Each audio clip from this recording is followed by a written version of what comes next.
dengan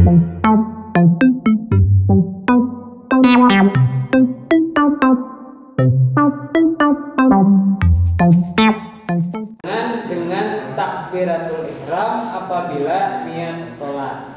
Yang wajib disertakan di dalam niat itu yang pertama kalimat sengaja mengerjakan sembahyang. Yang kedua menentukan sembahyang yang dikerjakan. Kemudian yang ketiga menentukan sembahyang itu fardu atau sunat. Yang tiga ini.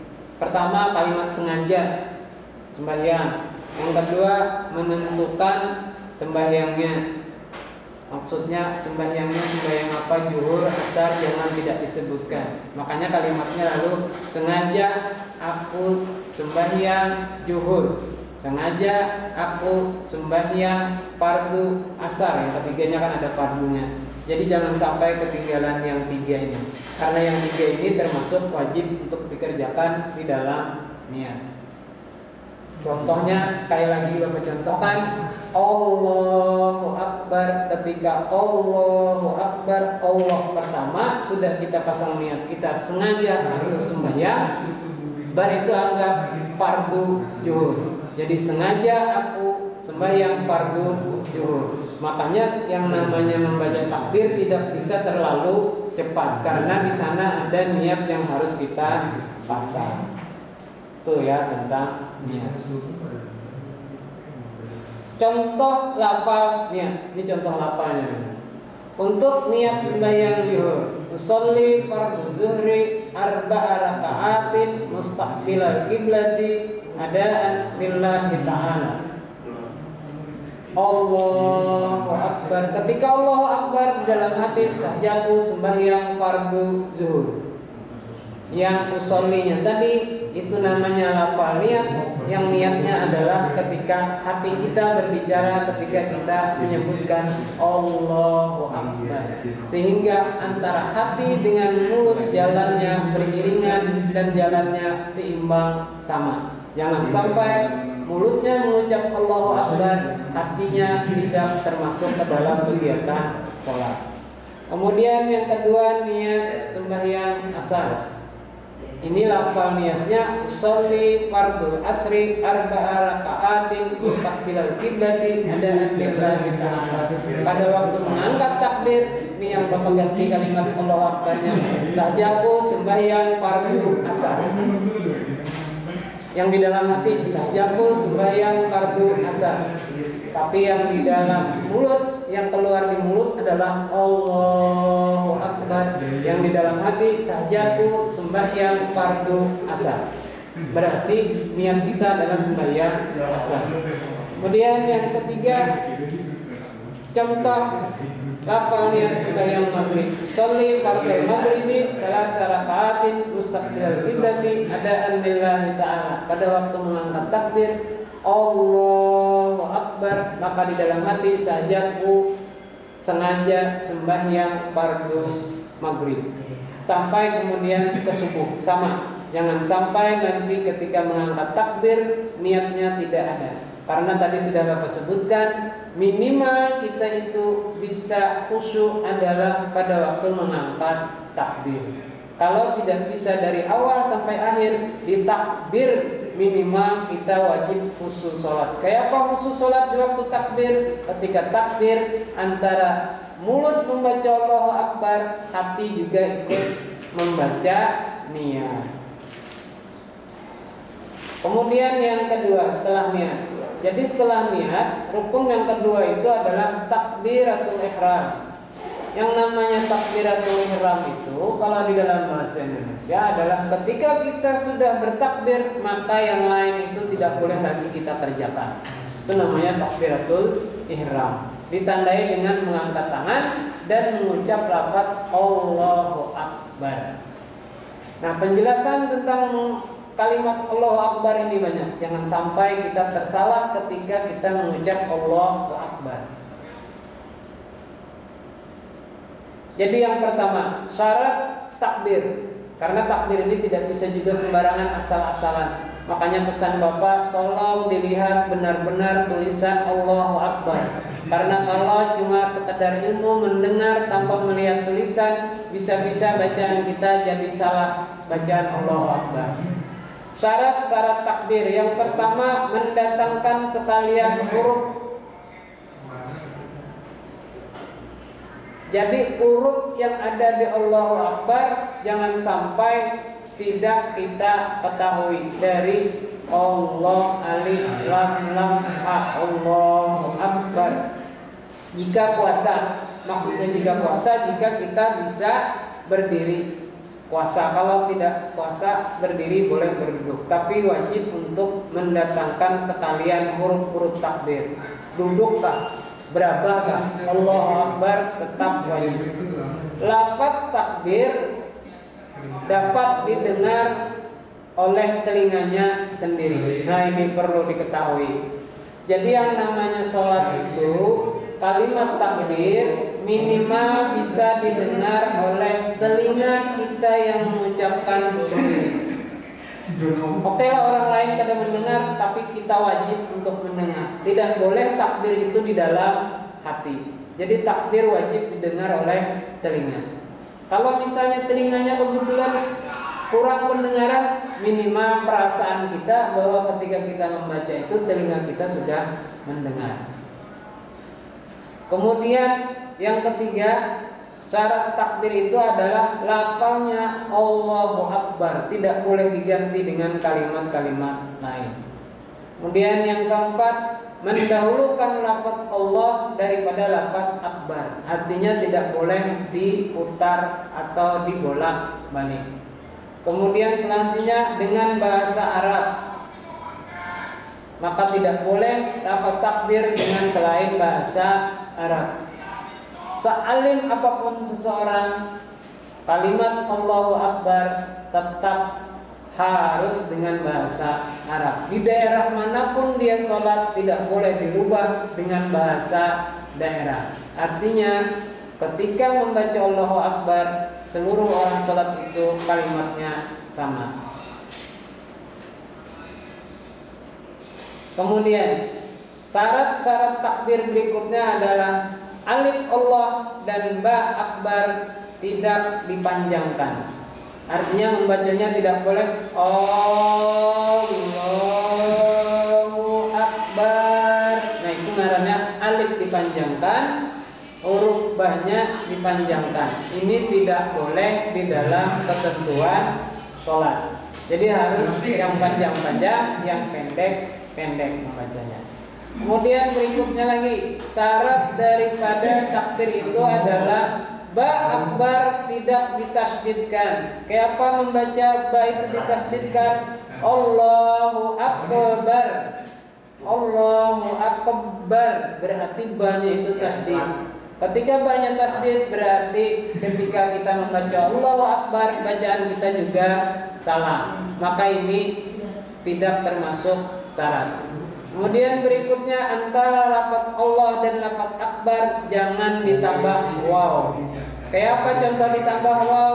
Allahu Akbar berarti ada waw. Allahu Akbar berarti ada waw. Jangan sampai ada waw di kalimat takbir Allahu Akbar. Kemudian berikutnya jangan ada domir muttasil di antara keduanya. Kemudian sebelum lafaz Allah tidak ditambah waw. Allahu Akbar tidak boleh juga, sama yang tadi Allahu Akbar. Wa itu kan ada kedua waw berarti di sana. Nah, juga tidak boleh. Kemudian yang berikutnya, jangan lama berhenti di antara keduanya. Ini juga bisa membuat takbir kita rusak. Kayak apa lama di antara keduanya? Allah Akbar berarti kan ada berhenti lama. Ini juga tidak membuat takbir kita menjadi tidak sah. Kemudian berikutnya masuk waktu sembahyang dan waktunya menghadap kiblat. Jadi pada waktu kalimat Allahu Akbar kita baca, itu waktu sholat sudah tiba. Kemudian kita sudah dalam keadaan menghadap kiblat. Tidak boleh takbir kita baca ketika kita belum menghadap kiblat. Kemudian berikutnya, mentakhirkan dari takbir imam oleh makmum apabila sholat berjamaah. Jangan imam itu dibaringi. Maksudnya dibaringi, imam Allah jujar di belakang. Selesaikan dulu imam Allahu Akbar, baru kita Allahu Akbar. Ini yang membuat sholat kita menjadi sah takbiratul ihramnya. Apabila tidak dikerjakan seperti yang Bapak sebutkan ini, jangan-jangan nanti takbir kita menjadi tidak sah. Dan ini yang membuat sholat kita bisa menjadi rusak. Makanya di dalam Al-Quran kan ada disebutkan, orang yang benar-benar mengerjakan sholat, maka sholatnya itu bisa mencegah dia dari perbuatan yang tidak bagus. Makanya kalau ada pertanyaan, kenapa orang sekarang sholat tapi tetap mengerjakan yang tidak bagus, mungkin ini langsung bisa dijawab oleh Al-Quran, karena sholatnya tidak benar.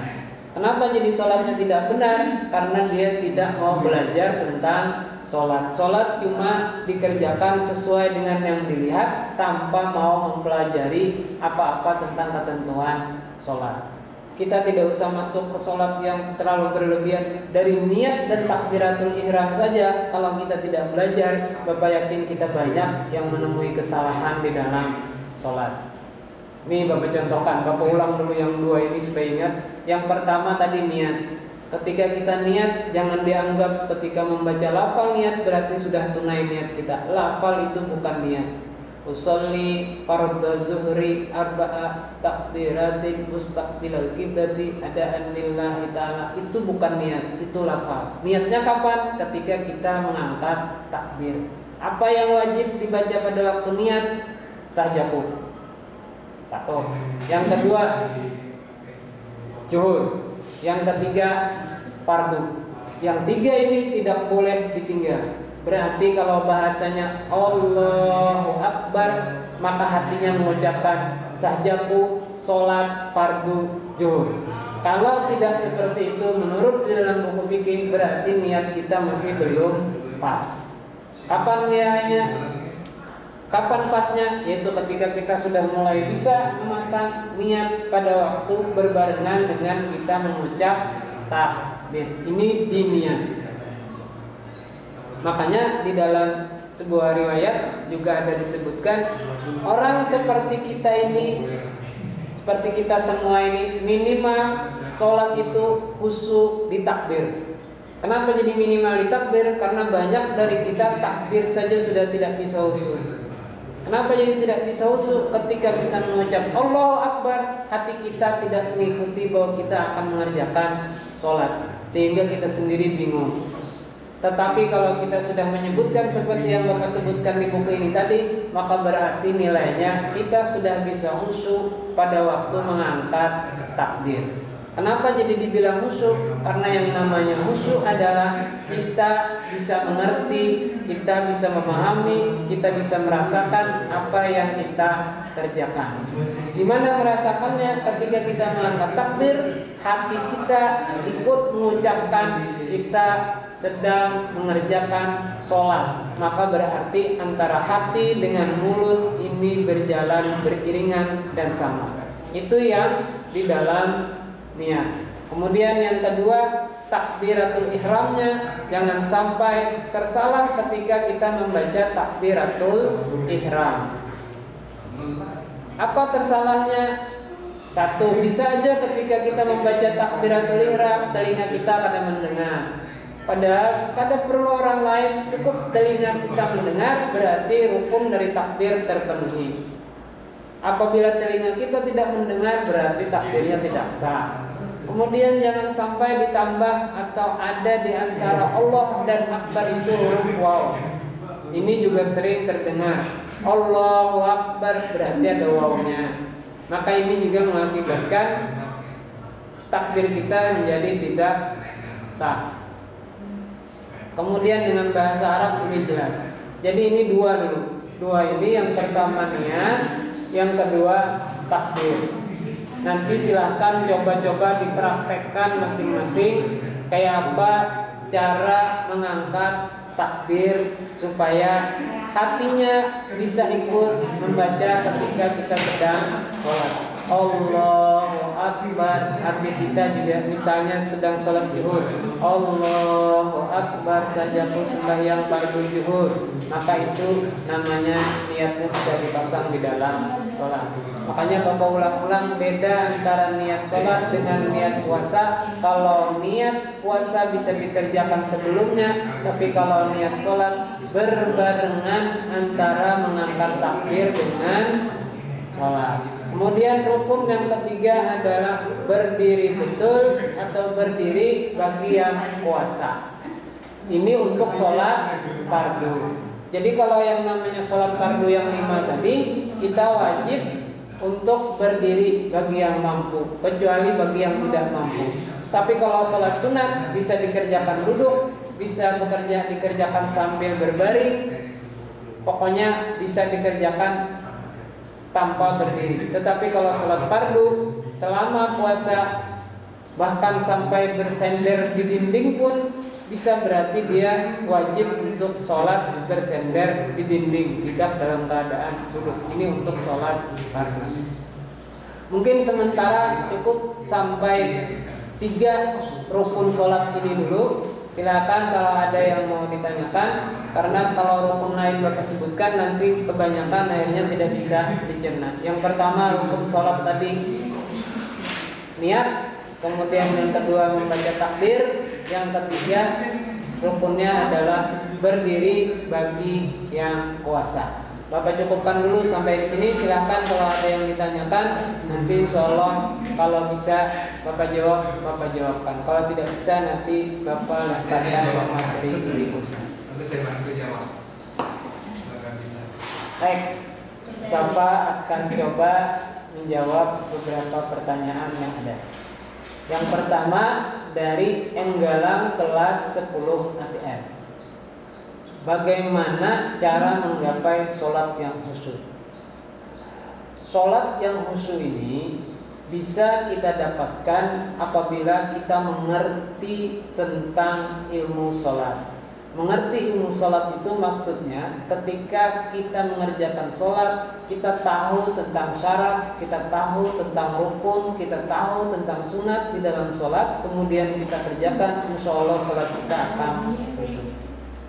Atau dengan kata lain, khusyuk ini bisa didapatkan, ini yang mudah, yang simpelnya, apabila ketika kita sholat, kita itu sedang ingat kita sholat, maka kita khusyuk. Ini bahasa yang paling mudah dipahami.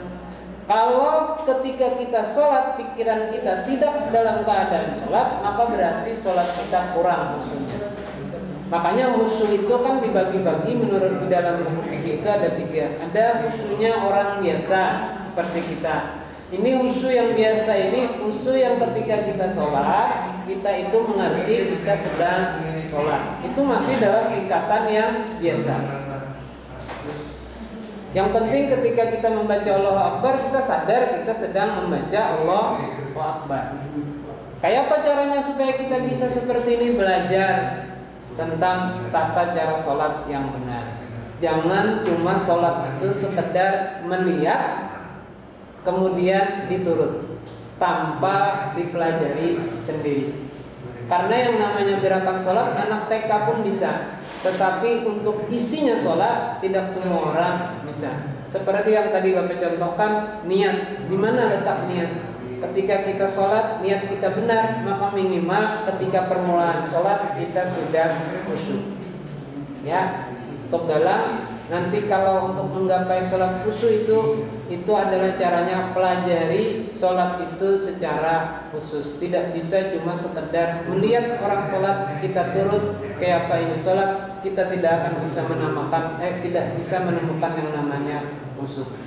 Salah satu ciri sholat khusyuk ini ciri. Jadi salah satu ciri sholat khusyuk itu adalah ketika selesai kita mengerjakan sholat, hati kita jadi gembira. Itu berarti sholat kita salah satunya adalah tanda diterima oleh Allah.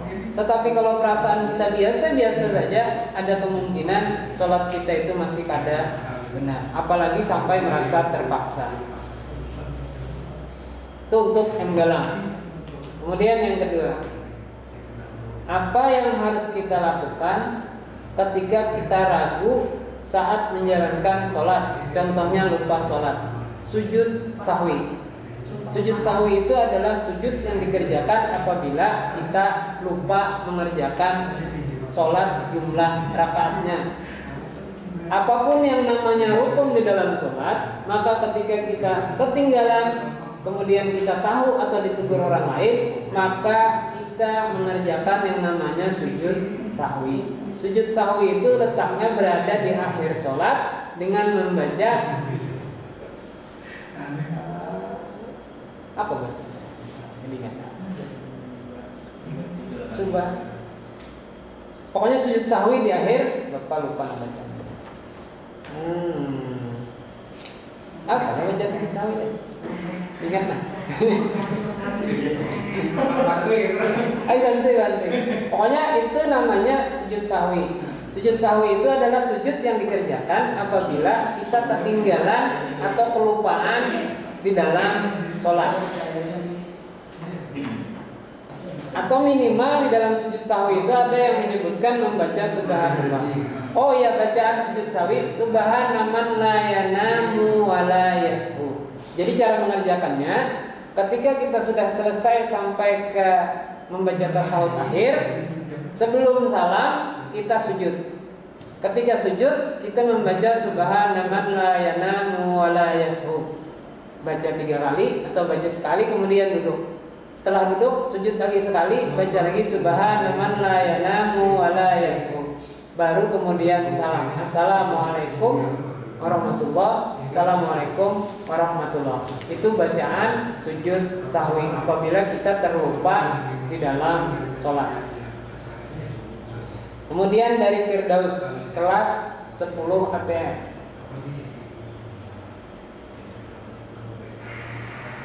Kalau lupa rakaat, apa penyebabnya?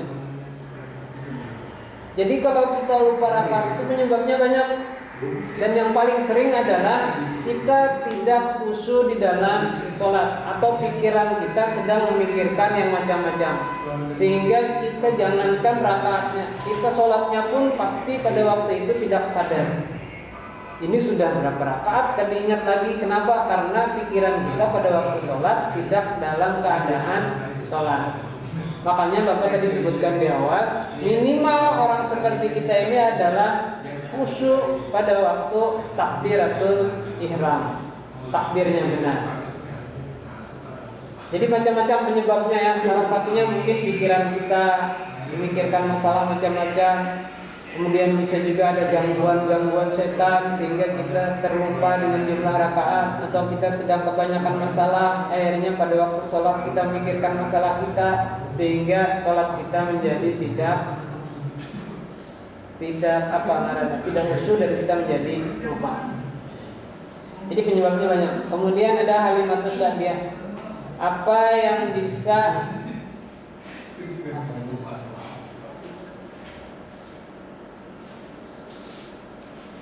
apakah orang yang bisu sah ketika melaksanakan sholat? Orang bisu, orang buta, orang tuli, semuanya apabila mengerjakan sholat, sholatnya asal benar itu sah. Asal benar, sesuai dengan yang ada di buku fikih. Kayak apa orang bisu sholat? Kan yang dinamakan nafalkan bacaan itu bagi yang mampu. Orang bisu mungkin kada bisa aja membaca di dalam hati. Khusus untuk orang bisu, berarti sholatnya tetap sah. Jadi kalau jawabannya apakah orang yang bisu sah ketika melaksanakan sholat? Jawabannya sah, asal sholatnya benar seperti yang diajarkan di dalam buku fikih. Kemudian dari Satrio kelas 10 ATUA, apa saja rukun qauli dalam sholat? Di antara rukun qauli itu satu, membaca surah Al-Fatihah.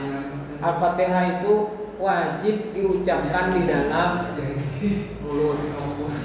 Rukun kauli itu rukun yang harus kita ucapkan. Takbir rukun kauli. Kalau berdiri betul itu bukan rukun kauli. Niat bukan rukun kauli. Ini contoh rukun kauli tadi yang kita ucapkan Allahu Akbar. Itu namanya rukun kauli. Tidak boleh tidak diucapkan. Atau dengan isyaratnya tidak boleh selama kita mampu. Kemudian membaca surah Al-Fatihah juga ini termasuk rukun kauli karena Al-Fatihah tidak boleh tidak dibaca dan tidak boleh tidak dilafalkan. Kalau yang membaca Fatihah di dalam hatinya timbul langsung, maka ini tidak sah salat. Karena salat itu Al-Fatihah dari bismillah sampai waladhdallin itu wajib untuk dibaca dan didengar oleh telinga kita. Jadi yang namanya rukun kauli itu adalah rukun yang tidak boleh tidak telinga harus ikut mendengarkan. Salawat Nabi juga termasuk rukun kauli. Tasyahud awal, tasyahud akhir, salam. Itu diantara rukun-rukun kauli. Itu diantara kawan-kawan kalian yang bertanya. Nanti kalau masih kurang sempurna jawabannya bisa kita sempurnakan lagi dengan kita konsultasikan dengan pemateri berikutnya. Baik, kalau sudah selesai, mungkin materi hari ini Bapak cukupkan sampai di sini. Bapak berpesan tetap semangat di dalam melaksanakan ibadah puasa. Resume jangan sampai ditinggalkan atau tidak dikerjakan.